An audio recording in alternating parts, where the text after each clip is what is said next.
வணக்கம் நண்பர்களே, நான் உங்கள் அபர்ணா வாசுதேவ். நாட்டுல இப்போ இருக்கிற பெரிய பிரச்சனை வெப்பம். நம்மில் பெரும்பாலானவங்க இப்போ கிடைக்கிற விடுமுறைய பயன்படுத்தி ஒரு குளிரான பிரதேசத்துக்கு குடும்பங்களோட ட்ரிப் போய் கொண்டிருக்கிறான். காலையில இருந்து இரவு வரைக்கும் சின்ன குழந்தைகள்ல இருந்து பெரியவங்க வரை எல்லோருமே இந்த வெப்பத்தால தினமும் பாதிக்கப்பட்டு கொண்டுதான் வர்றாம். இன்று முதல் வரும் அடுத்தடுத்த நாட்களில் வெயிலின் தாக்கம் 110 டிகிரி வரை அதிகரிக்க வாய்ப்பு இருக்கிறதா வளிமண்டலவியல் திணைக்களம் சொல்லியிருக்கு. ஓகே, இந்த வெப்ப காலநிலை மாறும் வரைக்கும் நம்ம இந்த வெப்பத்திலிருந்து ஓரளவாச்சும் நம்மள தற்காத்துக் கொள்ள என்னென்ன வழிமுறைகளை பின்பற்ற வேண்டும் என்பது பற்றிதான் நான் இந்த வீடியோ மூலமாக உங்களுக்கு சொல்லப் போறேன். வெயில் அதிகரிக்கும் போது ஆக்சிஜன் லெவல் மிக குறைவாக இருக்கும். எனவே மே மாதம் முடியும் வரை மதியம் 1 மணி முதல் மாலை 5 மணி வரை பெரியவர்கள் முதல் சிறியவர்கள் வரை வெளியில் செல்வதை தவிர்க்க வேணும். உங்க வீட்டுல நோயாளிகள் கர்ப்பமான பெண்கள் இருந்தால் அவங்க கொஞ்சம் எச்சரிக்கையா இருப்பது நல்லது.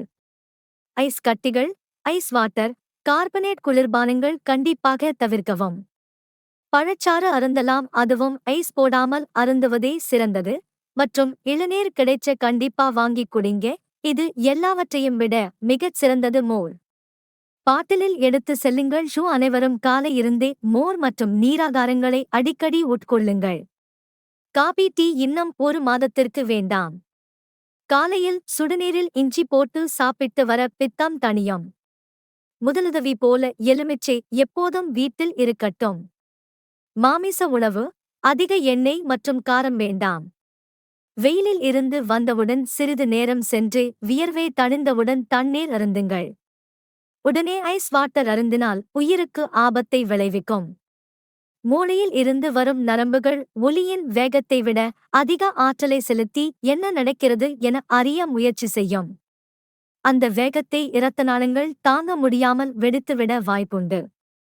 எனவே வழியிலிருந்து வீட்டுக்கு வந்த உடனே பிரிட்ஜில் இருந்து ஐஸ் வாட்டர் எடுத்து குடிக்கிற நபராக இருந்தால் அதை இப்பவே ஸ்டாப் பண்ணுங்க.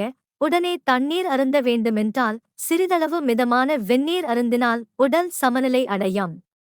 ஆபத்தில் இருந்து தப்பலாம். மண்பானை நீர் நம்மை எல்லா காலத்திலும் காக்கும்.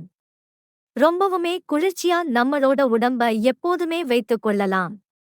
ஓகே ஃப்ரெண்ட்ஸ், இந்த வெயில் காலத்துல இருந்து நம்மையும் நம்ம அன்புக்குரியவங்களையும் பாதுகாத்துக்க எனக்கு தெரிஞ்ச சில விஷயங்களை உங்களோட பகிர்ந்து கொண்டேன். இது போல உங்களுக்கு ஏதாவது ஐடியாஸ் இருந்தா இந்த வீடியோவுக்கு கீழே கமெண்ட் பண்ணுங்க. இந்த தகவல் உங்களுக்கு பிரயோசனம் அளிக்கும் என்று நம்புறேன். அடுத்த வீடியோவில் சந்திக்கும் வரை நான் உங்கள் அபர்ணா வாசுதேவன்.